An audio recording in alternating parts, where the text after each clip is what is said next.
Hi, guys.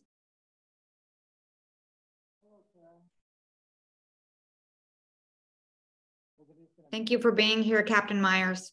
No problem.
Hello, everyone.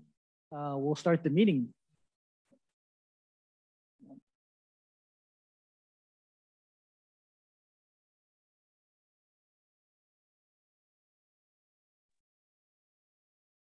Hello? Oh, perfect.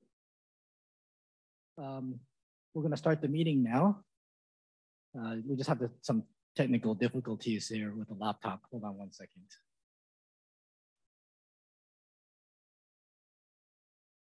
Hello? Okay. Yes, it's still on, I think. Hold on one second.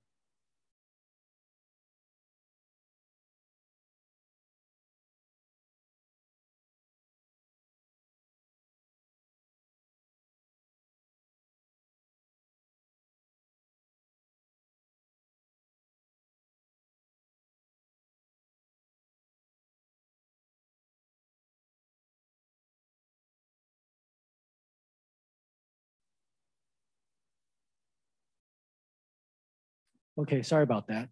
We'll start the meeting now.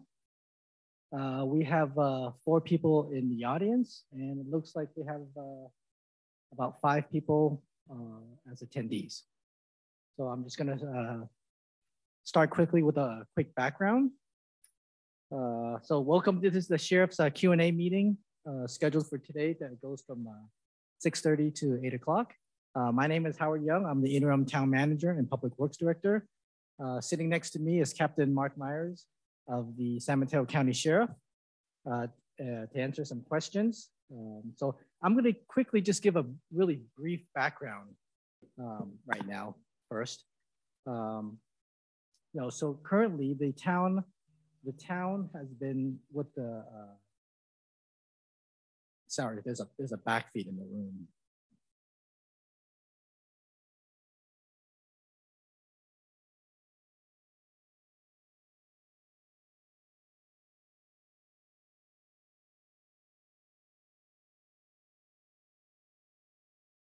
Sorry about that. That's much better. So the town's been using the Sheriff's Department for police services since before its incorporation in 1964. So currently we have a 5-year contract ending in June 30th. So prior to that, to start discussions, there was a subcommittee that consisted of Vice Mayor Sarah Warnikoff, who is online with us, and Mayor Jeff Alves. We had a first town council meeting with a first study session on April 26th, and you can find that on YouTube also on the background and starting discussions concerning scopes of services and also a large cost increase. So since that time, the town went into, because of the time frame of June 30th, on May 24th, the town council approved a 3-month amendment. The sheriff was provided the town 3 months from July, August, September at the current rates. So it ultimately ended up with a savings of about $200,000 to the town. It bought us some time, however, not enough time. So more to come on that later. So in addition to that, the town council wanted us to set up a Q&A session here in the schoolhouse, and for those to be on Zoom to ask questions concerning the contract. I also want to mention, in addition to this Q&A session today, the town council is going to hold another study session scheduled for tomorrow at 7 o'clock. The primary reasons are going to be to debrief on today's Q&A, provide information on any extensions that the sheriff is going to provide us even after this 3 months, and also comparing scopes. I think there were some questions from the public and the council that the language between the old scope and the new scope, matching those things up. So Captain Mark Myers will present those things tomorrow. I think on today's purpose of the meeting is to better understand the history of the contract, elements of the contract, scope, what's being proposed. And it's an opportunity for the public to ask questions of Captain Mike Meyer in an informal setting. I also want to remind everyone that this is not a council meeting. Your comments will not be official comments. It's a question and answer session. So you can still submit public comments through the website and at tomorrow's council meeting 7 o'clock. So there'll be more things coming up. There'll be as information comes out tomorrow, because I did talk to the sheriff. She is open to providing us more time as we react to the cost increase. So that is my summary. I don't know if anyone on, Sarah, do you have anything, Sarah? Dad? No, I just want to thank Captain Myers for being there tonight to answer the questions. I think, Howard, I appreciate your overview of the efforts that have been made so far to inform the public and what we are, planning on in terms of next steps. And tonight really is about just giving one more opportunity per the request of members of the public to have an additional Q&A. And so tonight is your night really to ask the questions of Captain Myers directly. Thank you. Thank you, Sarah. Thank you, Sarah. And for anyone interested, you can always go to the town's website under Town Council and Agendas, and you'll find notes from the first study session when we approved the amendment and tomorrow's meeting too. And you can also watch those previous meetings on YouTube. So with that, I'm going to introduce Captain Mark Myers. Thanks, Howard. Hello, good evening, everyone. Thanks for setting this up, Howard. We have probably the longest relationship with the town of Portola Valley and the sheriff's office. We always had a great relationship. The deputies enjoy working out here. So we just want to continue that, and I'm happy to be here tonight to answer anyone's questions on services we provide or whatever you have. So, let me check if there's anyone online.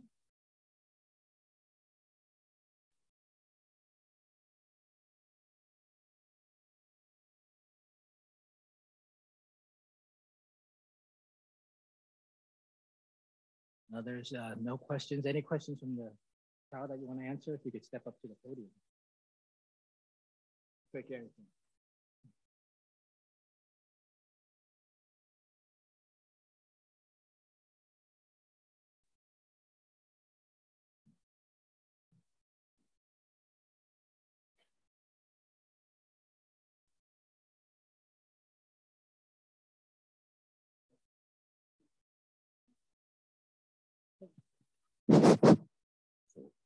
I have a question for Captain Myers.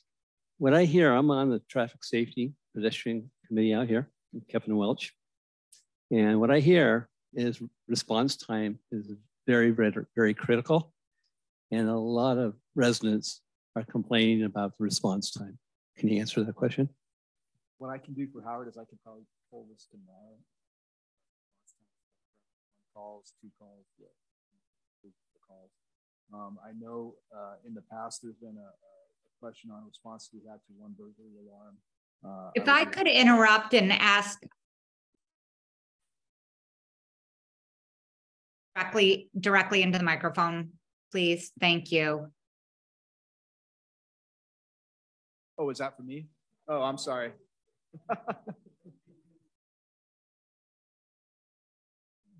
Okay. Can you hear me now? Okay, sorry. I didn't want to get too close to it. What I'll do for the town is when I get into work tomorrow, I can pull a quick response time report from our dispatch center. I know there was one call that keeps coming up at the town council meetings with regards to a response to a burglary alarm. I was able to work, I showed it to Howard too, as well as the previous town manager, that our response time was actually on par. So I know there have been some questions as far as our response time. But I believe we're still meeting our minimum standards for response to our priority calls. Thank you. One other question. Are the officers on patrol out here, are they constantly moving around, or are they stationed over our substation? As far as being stationed in the town of Portola Valley? Correct. There usually is a consistency with that. We have been having some staffing challenges. So while you'll always have a deputy assigned here, it might not be the same deputy all the time. We try to consistently do, just depends per team. Sometimes we'll put a person up here for 2 to 3 months. and then rotate them to another beat. But you always have someone assigned to the town. It just might not be consistently that same deputy. That's something that the town wants to work on, having made like a main deputy assigned there. That's certainly something we can look at. It's just tough right now with our staffing. Sometimes we have to move bodies around or move people around, but you consistently have a deputy here every day and every night. Thank you. Thank you.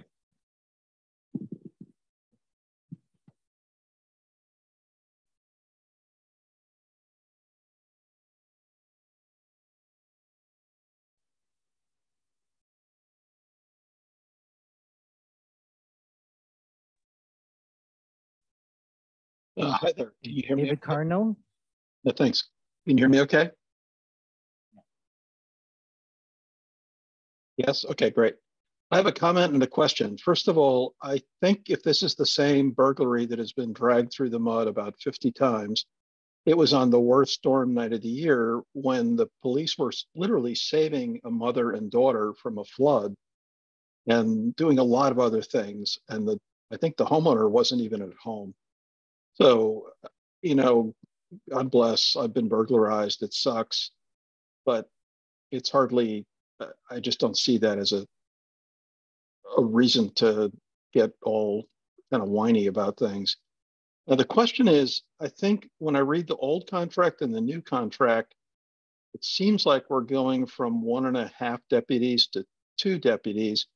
I'm curious if that's true. Are we getting more service, or we've always been getting 2 and only paying for 1.5, or is there a way to calibrate that for us? Thank you.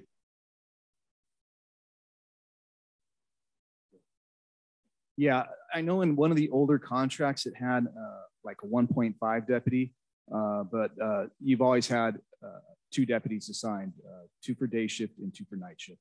I don't know if it was prior several administrations ago, but I don't know if it was a form of, not to say a subsidy, but just to lower the cost, we just decided to charge you for a deputy and a half, much like you pay for a quarter of a captain. You don't pay for a full captain.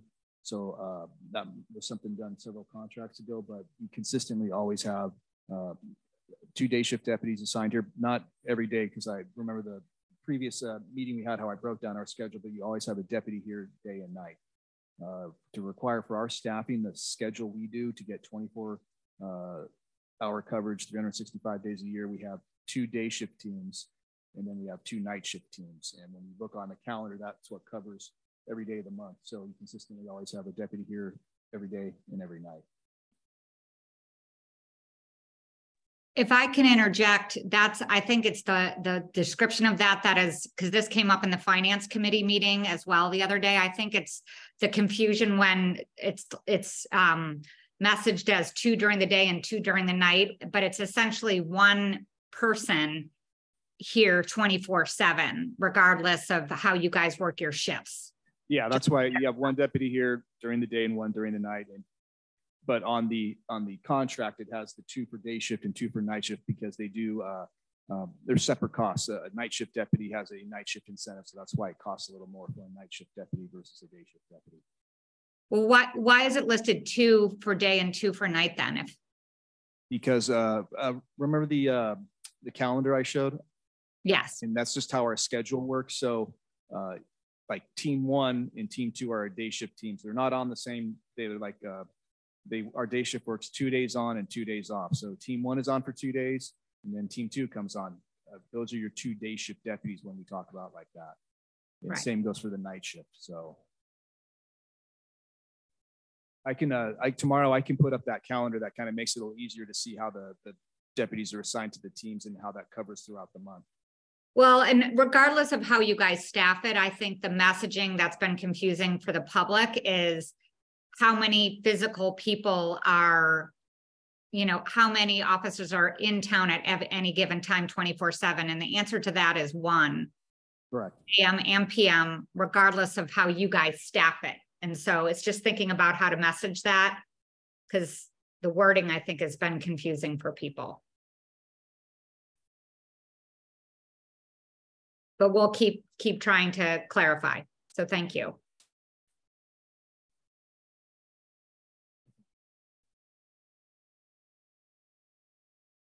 If you could state your name.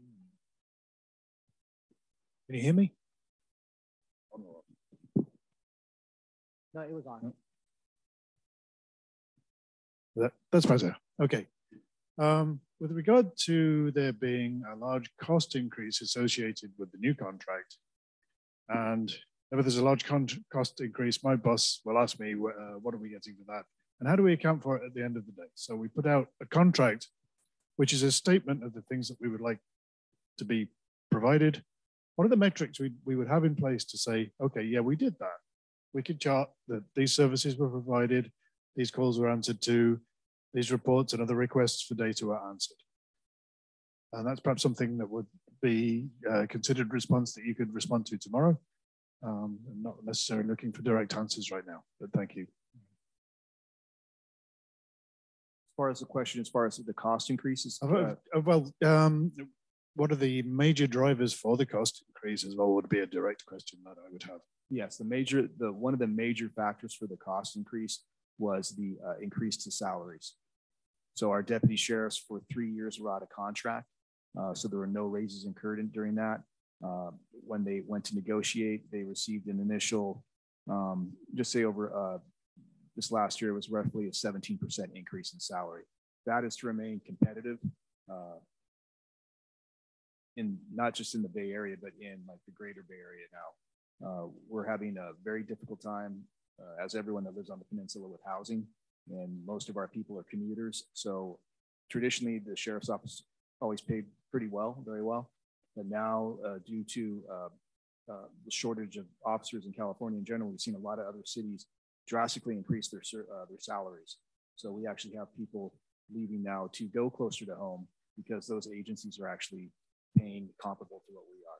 So the main increase to the contract was the salary increase to our staff. Thank you. That's a very direct answer.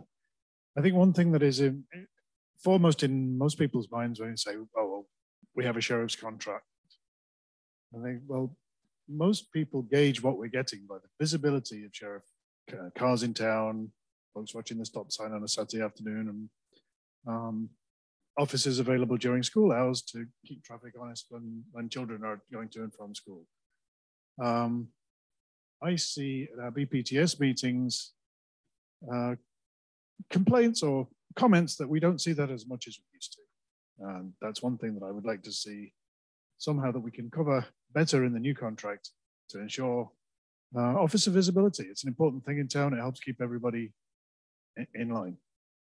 The second thing, corollary to that, is our committee has requested monthly information on citations and accident reports. And whilst we are receiving information, we would dearly love to have more detail to put a fuller picture of the sort of behavior or misbehavior that is occurring. Yeah, if you just want to let me know what data you want from that. I know we give you the basics, number of accidents, stuff like that, number of citations. If you want a further breakdown, just let me know some of the specifications to it, and we can get working on that. That's just a simple matter of pulling the data or pulling more data. So that's not an issue. Okay, thank you very much. I just wanted to chime in when there was, there was more of a police presence. In the past, there was a grant that provided a motorcycle unit that we do not have today. So once again, we do get it. It's a basic service that we have. If you have comments on more needs and wants, I think we should let the council know, because there is a cost associated with any additional act. Thank you. I do have several questions I heard from the finance committee that I wanted to express. Several of the questions is, that came up was, what happens when an officer is called to a different part of the county, and an officer leaves here to unincorporated San Mateo County? That was one question. Does San Mateo County, those areas have their own service, and how does it work? So if you can help answer those questions. Once again, the first question is, if someone leaves to the unincorporated San Mateo County areas from the town of Portola Valley, what happens to backfill them? Yeah, so traditionally you would have, just saying on this side of 280, you have a unit in Woodside and a unit in Portola Valley. You also have what we call a 20 beat car, which is our unincorporated car that would go to a call in Los Trancos or Ladera. Of course, if it's a priority call, with some sort of life-threatening emergency, the Woodside or Portola car, whoever was closest would go there. And then when the other beat car got there, they would assume the investigation. But likewise too, if there is an accident, let's say in Los Trancos, the Portola Valley car is of course going to respond there. As soon as that other car comes on scene, then they would be relieved. And it's just a matter of sometimes the other cars are closer. If there's a major accident up at the corners, we're probably going to send the Portola Valley car, the Woodside car, and another one of these 20B cars up there, as well as a car from the coast would come over. So as soon as the incident is over, they simply go right back to where they're assigned. And likewise too, if while they're up there, a call comes out in Portola Valley, another car from Redwood City would respond up here to cover in the meantime. Thank you. And the second question was, does the unincorporated San Mateo County Services have their own service? It's the sheriff's office. Yeah, your own deputies. Yes, we have, once again, it rotates through. Usually our K9s are assigned to a specific beat, which is that 20 beat, because it is our largest beat. That's the Emerald Hills, Los Trancos, West Menlo Park. So that kind of allows them to kind of flow in between everywhere. But same thing, the deputies do kind of rotate through their positions in the unincorporated areas too. We kind of like to have them experience all parts of the county, and makes for a better, well-rounded deputy. Thank you. And then I have another question, since there's no questions right now, we have time. I know that there's basic service, and maybe we can go through that, but I know that you mentioned that the town, there are some freebies that the town gets because the county is such a big organization.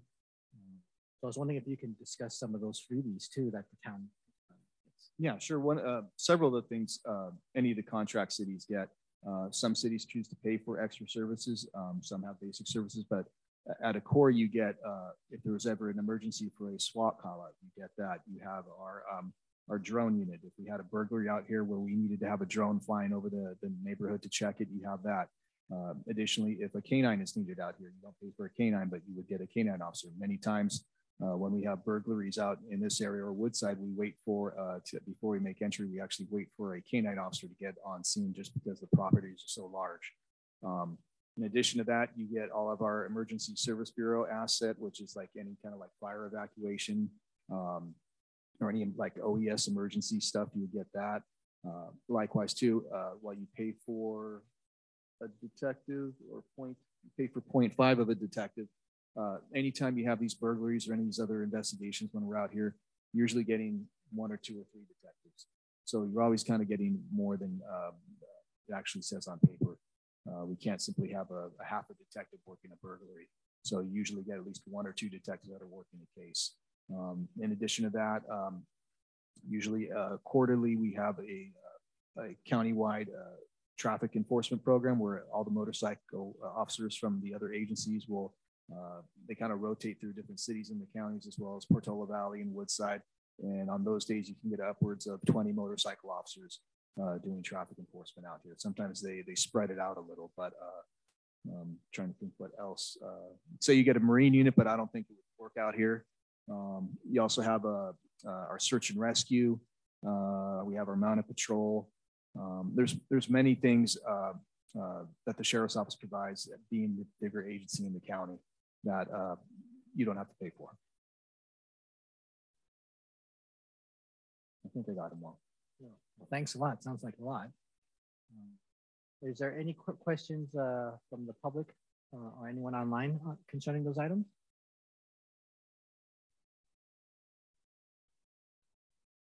I encourage any questions.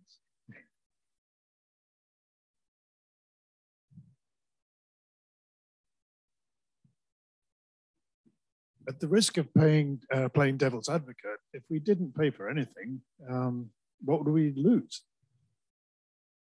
If we didn't pay, if we neglected to negotiate a new contract and held off completely, this really is a point of asking the question is to illustrate the difference, not to suggest that we should do that.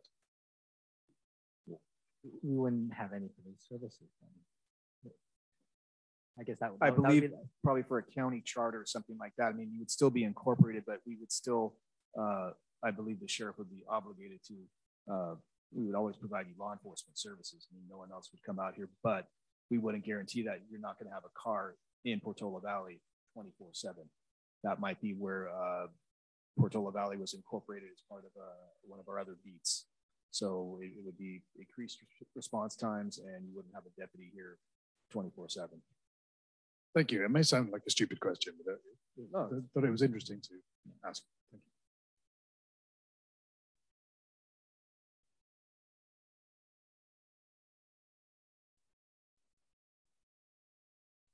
Hi, Jeff Alfs. Sorry, I was a little late for here.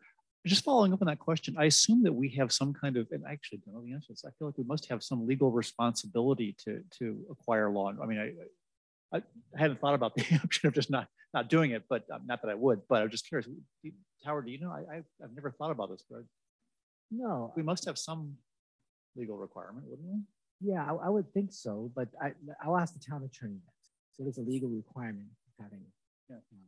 And And likewise, I think we do too, to provide some sort of basic law enforcement services. You know, I don't know if it would be like, you know, we would charge you per call or something like that, but like we just can't, we wouldn't just abandon you and, you know. Yeah.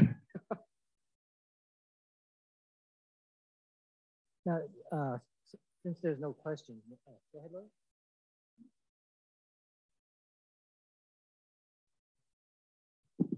Hi, Lori Duvall, Golden Oak Drive. Captain Myers, can you talk about the community engagement unit, formerly called the School Resource Officers and Community Policing Service? And you just reminded me what I completely forgot about when you asked for all the extra services that we provide. That Yeah. We don't get charged for. I just slipped my mind. I apologize. But yes, we do have our school resource officers that are assigned to our community engagement unit. So they also run our neighborhood watch. So I know Deputy Maldonado was out here with you this last week, I believe, setting up your neighborhood watch. Also, they have really great relationships with all of our schools out here. We were out about a month ago doing a site survey at Corte Madera, talking about security upgrades. So our community engagement unit that also has part of our school resource officers has a really great relationship with the community as well as schools out here. And once again, that's a service that you get that you are not paying for.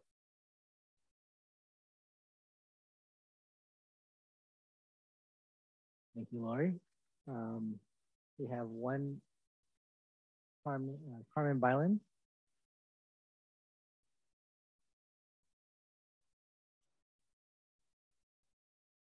Good evening.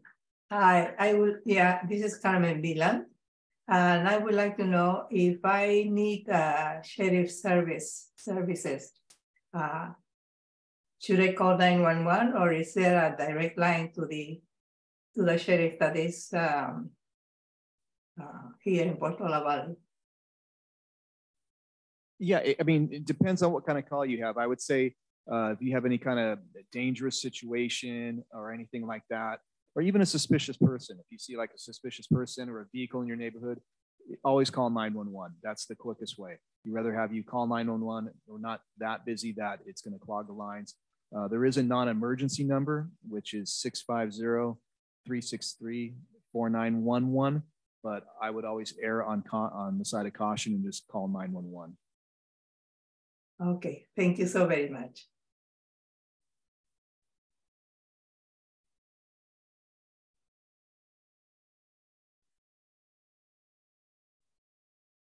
Up next is Bob Adams.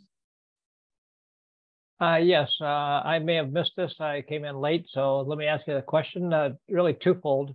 The first question has to do with the drug collection or the prescription collection that you used to do at the when we had the pickups for cleanup day.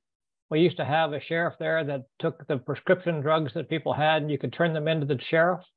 And I actually wrote a note to you guys as far as the contract, asking you to do that at the substation, so that you had a closed container that you could just push them into, and we could go there once a week or once every 2 weeks and drop off prescription drugs.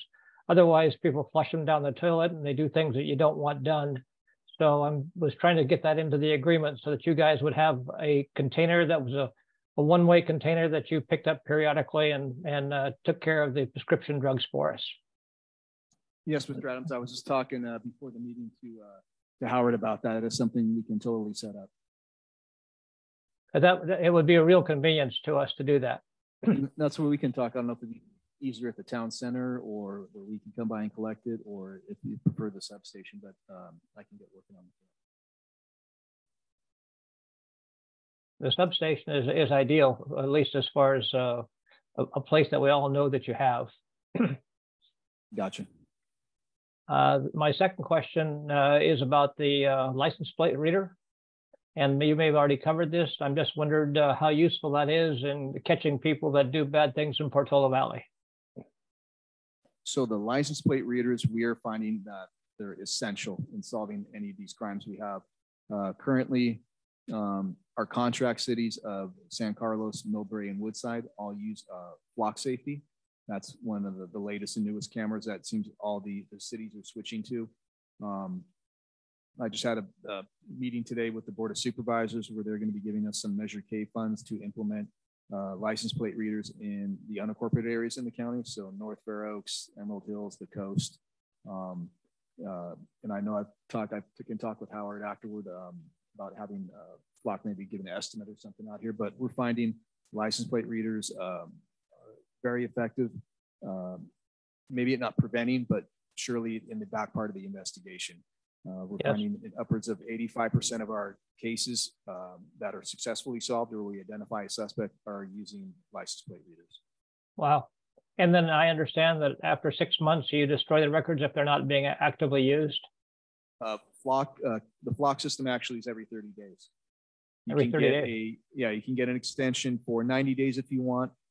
After that, though, then there would be an additional charge. So I believe Woodside went with the 90 days just because I was able to tell them a lot of times, especially people are going on extended vacations and whatnot. And if we wanted to find out if there's a particular pattern or a vehicle was committing the crime spread out over more than a month, that would really kind of limit it. So, but Flock does have a standard 30-day retention on their images and the data. Now, my understanding though was that after 6 months that you actually got rid of the records so that they wouldn't be kept in perpetuity. Flock maintains all the servers. We simply access them and search for whatever license plate we're looking for. So they retain all the data. We simply manage the account and who would have access to it, and then they automatically 30 days purge that system. That could be the other Vigilant Motorola system, but for Flock, that is what their retention thing is. Their retention time. I'm sorry. So, I mean, actually, if it reads a license plate, it's in the system forever, is what you're saying to me. Are you talking? I believe the town still has the Motorola cameras. Yeah, we have the Vigilant cameras in town that we've installed, I think about a little over 5 years ago. So I don't have the information right now, but there is a retention, information retention schedule, and we do an audit once a year in February. There may be that information in the February council agenda that's online. Okay, that's all the questions I have. Thank you.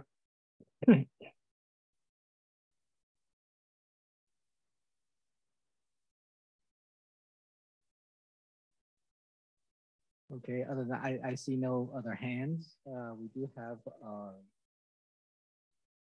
8 attendees.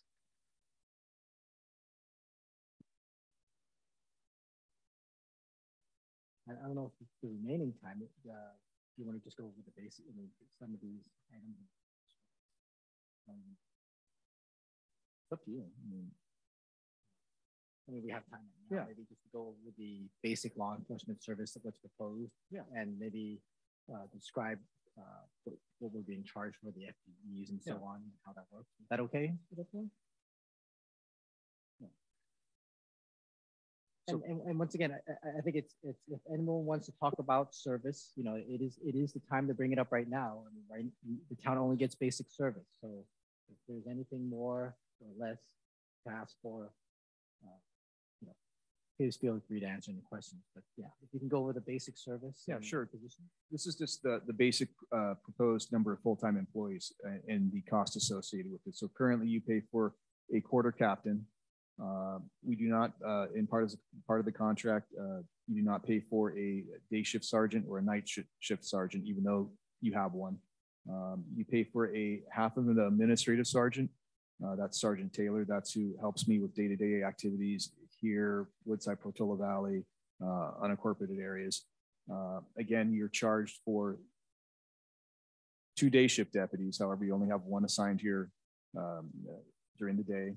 You charge for 2 night shift deputies. You are not charged. We have options of a motorcycle if you wanted a canine assigned here, but those are currently opted out. And then, like I said, you're charged for the half a detective. So that comes to a total number of 5 1/4 full-time employees. And like I said, the sergeants, you have a sergeant assigned to every patrol team. So you're getting that supervisory position as well. I know Woodside is an example, and like San Carlos and Millbrae have opted for a motorcycle deputy, 1 or 2. That's always something we could talk about if one was an option. Or Woodside has a motorcycle overtime budget. So maybe they put 50 grand in, and that's $50,000 that can be used just for overtime for motorcycle traffic enforcement to give you that high visibility. So that's always something you could look at, whatnot.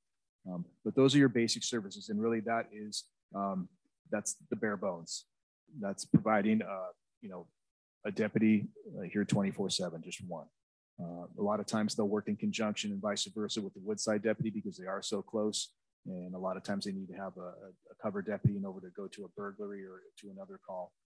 So there is a lot of fluid transition between the 2 contract cities, but it's kind of reciprocated too. Likewise, if you have a burglary, the Woodside deputy most likely is going to be the closest, and he'll come over and help until another unit from our unincorporated areas can go there to assist.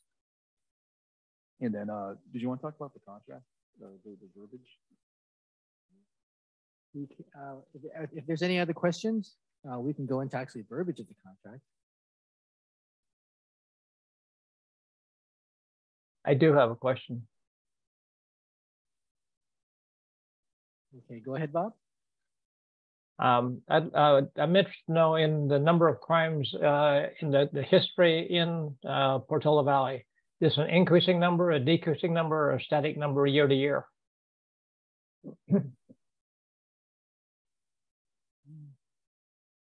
You want me to log in and I can show you? Yeah.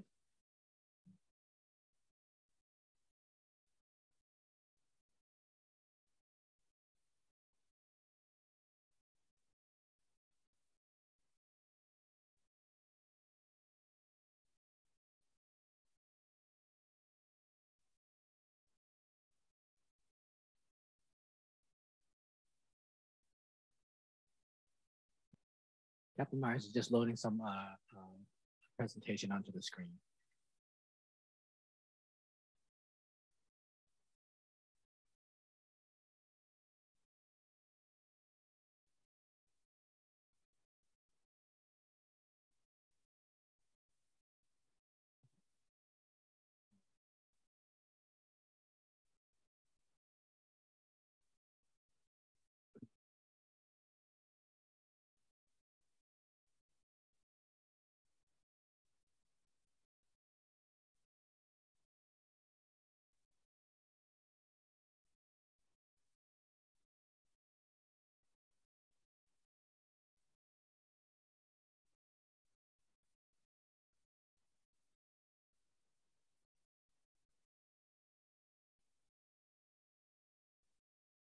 All right, Mr. Adams, can you see that, sir?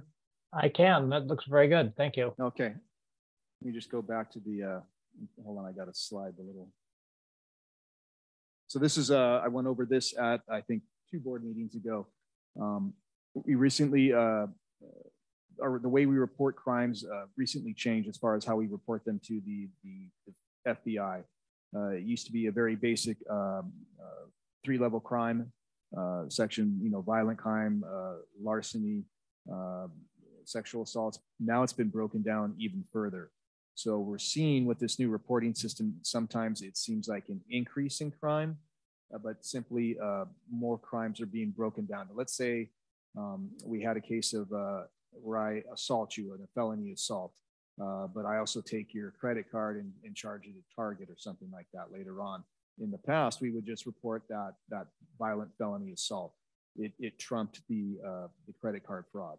Now the credit card fraud is counting as well. So in this just due to our size of our agency, we just had to switch to this new system this year. So as you can see, the number of, this is the number of crime reports that our deputies generated for Portola Valley over the past several years. So as you can see, it's kind of consistently always around, 130 up towards 185. And this includes crime reports, traffic reports, and suspicious activity reports. This is a breakdown for what we report out as far as violent crime, residential burglaries, vehicle burglaries, sexual assaults. So as you can see, it's always been very, very low numbers. We did see a spike in 2021 on burglaries, and that was across pretty much all of our jurisdictions in the county. I equate it to that COVID was over and everyone was done with lockdown, and even the bad guys were done with lockdown. And we saw this spike in residential burglaries across all the cities in the peninsula. And then you can see it kind of self-corrects and it continues to go down to 6 residential burglaries and then drop down to 2 so far this year. Likewise, commercial burglaries, the 4, I believe, were when the hardware shop at Alpine and Portola got broken into twice. That suspect was taken into custody in San Jose, so we were able to get him. But yeah, unfortunately, the one shop kind of spiked it a little right there. And then, as you can see, vehicle burglaries are very low. Residential burglaries, this was the breakdown. Once again, we had a kind of a peak in 2018. 2019, we had 5, 2020, there were only 2. Again, there's that spike in 2021, back down to 6 in 2022, and only 2 so far this year. That I believe that might have gone up by 1. This was a slide was done, I think, 2 months ago. Traffic citations, calls, total calls for service. As you can see, we had a total of 542 citations issued. And this is where I can get that better breakdown for you, sir, as far as the types of citations issued, as well as maybe like locations, so we can identify some hot spots where we would actually want to do some more enforcement. 1,820 calls for service. We had 1 major traffic injury, 1 minor traffic accident, or 6 minor traffic accidents with minor injuries, 9 traffic accidents with no injuries. We had 0 fatals, 0 DUI collisions, and 0 hit and runs. I believe it was for last year. Yes. And this was, okay, I'm sorry, I actually had the data for you. This was for in 2022 with 1,820 calls for service. Our response time to priority 1 calls, which is, the top call, we had a 7.5-minute response to a 9-minute response. And once again, it's just, you'll see like in San Carlos or Millbrae, where it's smaller jurisdictions, deputies are closer to the calls. There we average usually a 5-minute response time or a 4-minute response time. I think San Carlos is a par for a 4-minute response time. And traditionally too, while we have the larger unincorporated areas, we see that greater response time.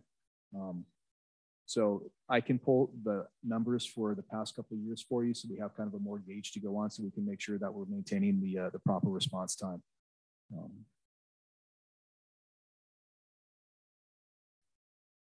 For priority 1, I would like to see 5 minutes. 5 minutes like on general, but unfortunately, it just depends where you're at. In North Fair Oaks, you can get anywhere in probably 3 minutes if you have to. So that, that's going to have a different acceptable response time than if I'm working the South Coast, because you just don't know where the deputy is going to be at when they get the call. Likewise here, you could be on one side of Woodside and on one side of Portola Valley and have to get to the other. And just depending, even if it's a burglary alarm, we might not be responding lights and sirens to that if there's no other circumstances around, like maybe there's a window break or something like that. But a lot of times if it's just a normal burglary alarm, which would be a priority 1 call, we might not respond code 3 to that just because it's not necessary. But for a jurisdiction, an area the size of Portola Valley, likewise Woodside, I'd like to see it get down just a little lower. I think that's not too much to ask for, but let me pull these numbers from the past years to see if we're on track or if we've gone up. So, Is the substation occupied at night? I'm sorry, sir, could you say it one more time? Is the substation occupied at night? I mean, no, usually the deputy will be out driving around. That's what we want them to do to prevent, burglars or, suspicious activity. But that's why if you're trying to get a hold of a deputy, I think the best way is just to call that 363-4911 number. And that way dispatch can get a deputy to meet you at the substation, or they could go to your house if you had to talk to them about an incident. Thank you. I prefer the deputies be out on the street versus sitting in the substation.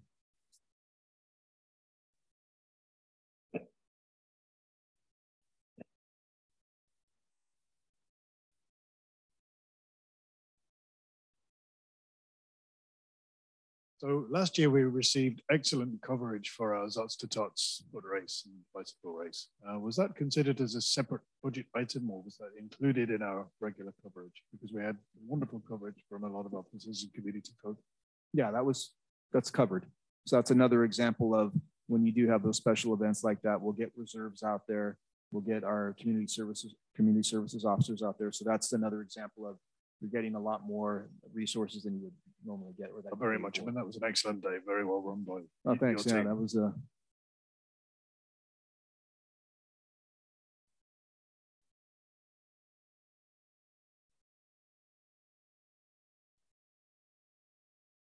Okay, I don't see any questions here. Once again, I just wanted to summarize. I think maybe since there's no questions here, there are 8 attendees. I'm going to ask one more time if any of the attendees have any questions at all. We have 5 people in the audience right now. So I encourage any questions. And if there are no questions, then we may go on a 10-15 minute break. Sure. And then we'll reconvene and go from there. And with that said, I just want to, once again, if there's any additional questions, the second study session will be tomorrow at tomorrow's council meeting, June 14th at 7 o'clock on the extension. So the sheriff has expressed to me that Christina Corpus does want to work with us. We've had a great relationship with the sheriff so far. So if there's no further questions, we may go on break. So I'm going to ask one more time. If anyone in the audience online has any questions at all, please raise your hand.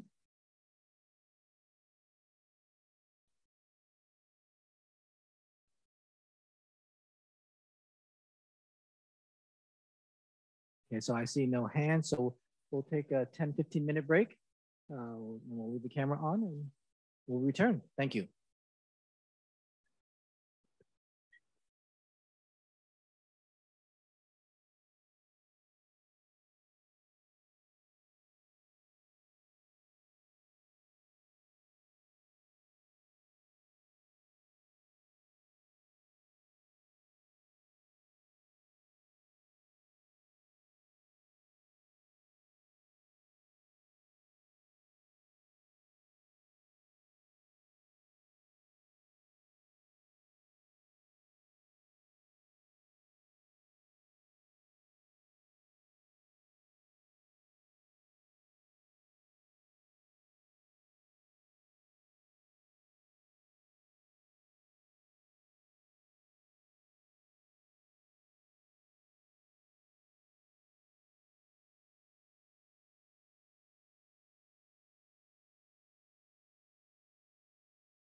Haley. Call from Nikki Haley.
Okay, Luis.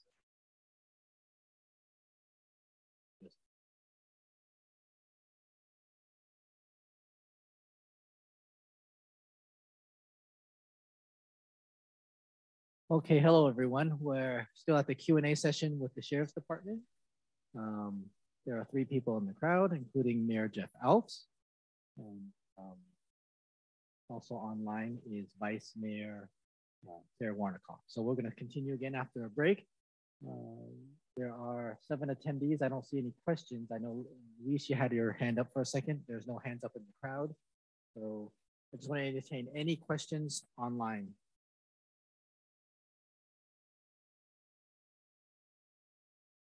Okay, seeing no hands. There was a question concerning costs and what we paid prior. So I'm just going to pull out the old contract. It was a 5-year contract. So in 2018, 2019 fiscal year, the total amount for services was $1,058,278. In 2019, 2020, it increased and it was $1,153,523. And I'm just going to fast forward to 2022, 2023. So the cost for this current fiscal year was $1,400,093,845. So that's what the current contract is. And then we have the 3-month extension. So what is being asked for in the current proposal and the increased is $2.3,046,584. So there is an $800,000 difference. However, the sheriff, with the extension, provided us a savings of $200,000. So that is a summary of the cost increases. And once again, if you want to hear more, even after this question and answer session is over, please join us at tomorrow's town council meeting at 7 p.m. So I'm here to ask if there's any more questions in the audience.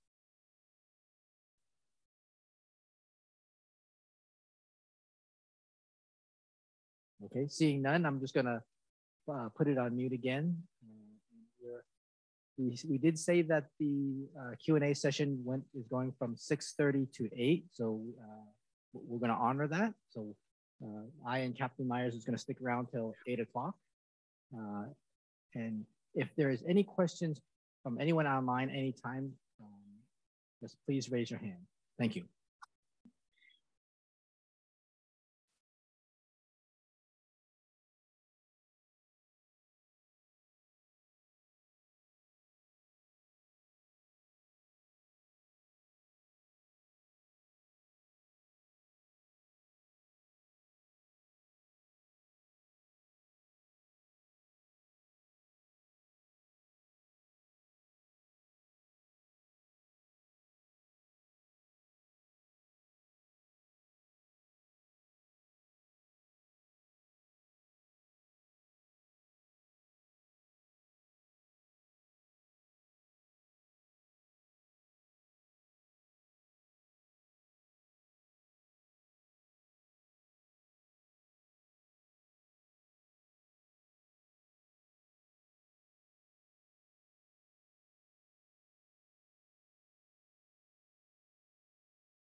So it is 8 o'clock right now, and we only have 3 people in the crowd, the same 3 people, with Mayor Jeff Alves. We have 1 attendee on Zoom. We were wondering if you have any questions before we end this question and answer session. Any questions?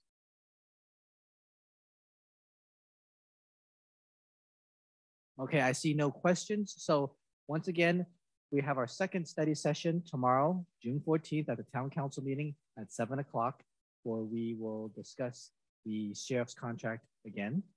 So thank you very, very much for anyone that attended.